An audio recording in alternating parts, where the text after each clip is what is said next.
Hello. Hi, my name is Medea. You can call me Fake. And I'm very bored. I'm very bored. I'm unemployed. I've been trying to find a job in the art world and it's hard. And I kind of just want to have a project so I can talk about stuff. Mostly art, maybe not even art. And I love games, but also please ignore my museum collection. It is drastically incomplete. I'm working on it.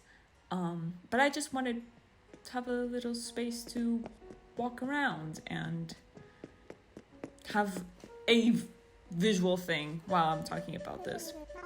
So what I wanted to talk about, the topic that's been in my head lately is how there isn't a lot of art discussions of current events in YouTube and Twitch, which is essentially most of my entertainment side, like most people have. And I always ask why there was so little presence of art in these spaces. For context, when I mean art, I mean Western art. I mean Euro-American artists, events, and even controversies, because that's where my focus of education has been, and where my professional life has also been. The fact that there's probably an enormous lack of, this is me looking at bugs, sorry, I'm trying to see what I have, a lack of Eastern art, like Asian, and even anything honestly outside of Europe and America. There is a lack of information that I have, which discuss a big conversation about my education and etc. But I don't have the tools right now to talk about it, and I don't think I'm the right person to talk about it.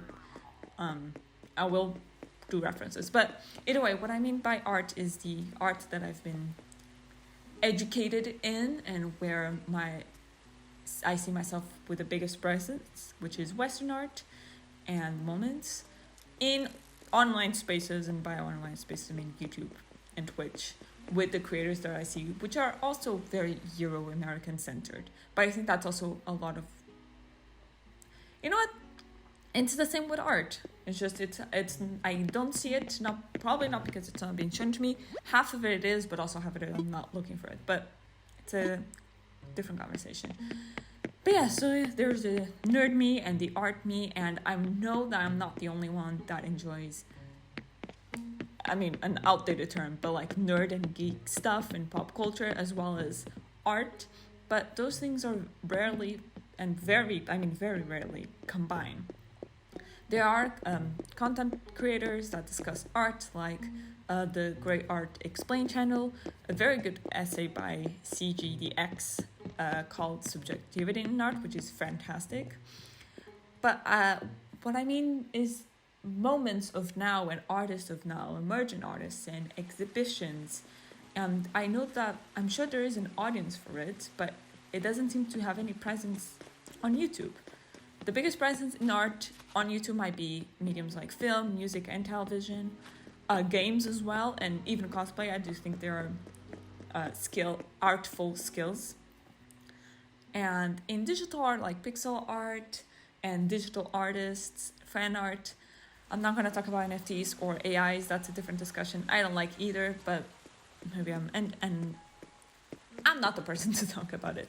But yeah, I also really like this room full of butterflies. I really thought that I would have more butterflies by now, but I keep looking at a list of the bugs that I have to catch for each month, and there's not that many butterflies. Maybe August is the month. I filmed this a long time ago. But yeah.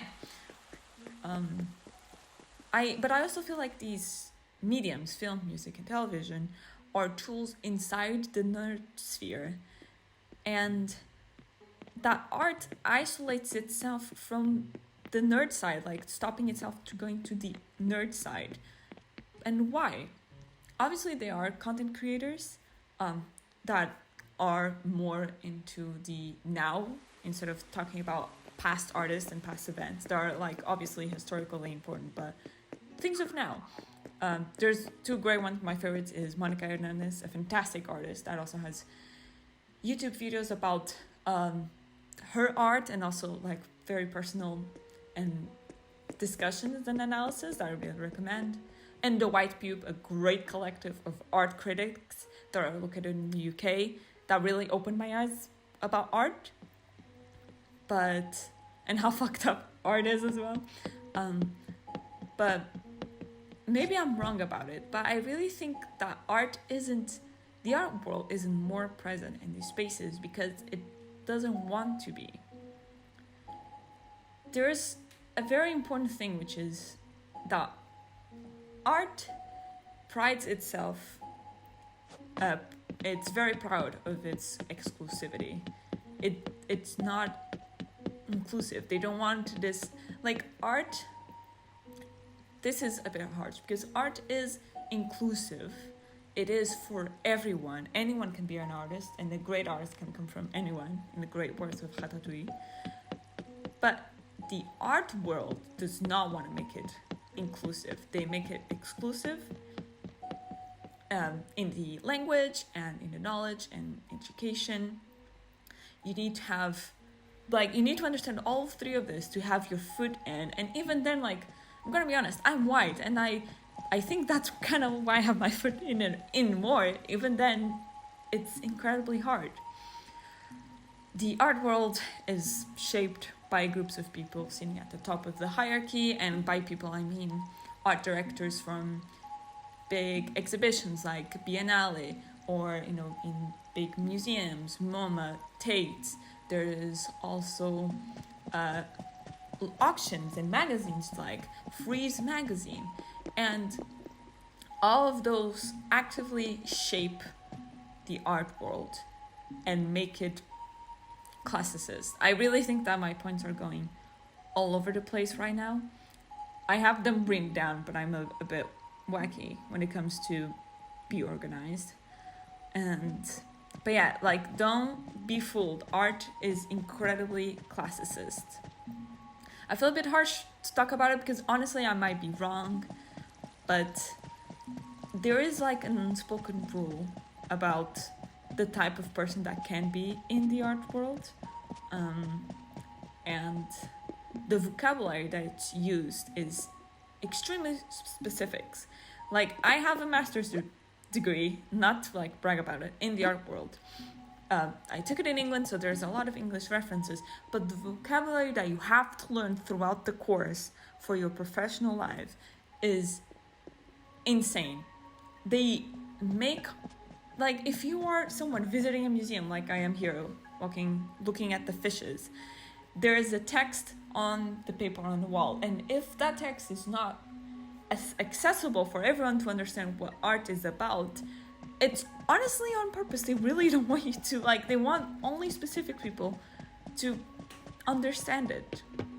And it's not like art isn't complicated enough. It talks about big topics, and they use words, and they talk about events in a way that really make it feel like if you don't know this by now, then they don't want you to know. And people leave, and they want them to leave. They only want a few people to stay. But yeah, also I think the other reason why art isn't present in these spaces is because it doesn't bring money. Not yet, anyway. I mean, that's kind of just capitalism. Not to pretend I know what I'm talking about. But art has a bigger presence in Instagram and TikToks, and it also created this form of making your hobby into a form of profit with the Instagram reels and the TikTok videos, which is unhealthy, but maybe it's for another discussion. And during the pandemic, a lot of museums and galleries had to create their own online spaces for exhibitions. And so maybe, in a month or two, this can be completely wrong, and there will be a boost of art event content pushed in these spaces. But honestly, art doesn't want to be in these spaces because it doesn't see any value financially or in the people that do belong in the spaces or are present in the spaces. They don't value the viewers. They don't think they're worthy to be a part of the art world, and that sucks. Yeah, just wanted to talk a little bit about it. I think I'm going on for way too long, and it's all over the place. But I'm gonna put the references of all the art stuff that I mentioned, and maybe some new stuff if you want to check it out. Check out the White Pube, that's my biggest one. And that's one of my favorites. And also, this side project is absolutely for like an ego boost. Please don't be mad at me. But yeah, maybe I'll come back later. And if I'm wrong, please tell me. I really want to know everyone's thoughts on this. But yeah, have a good day and drink water.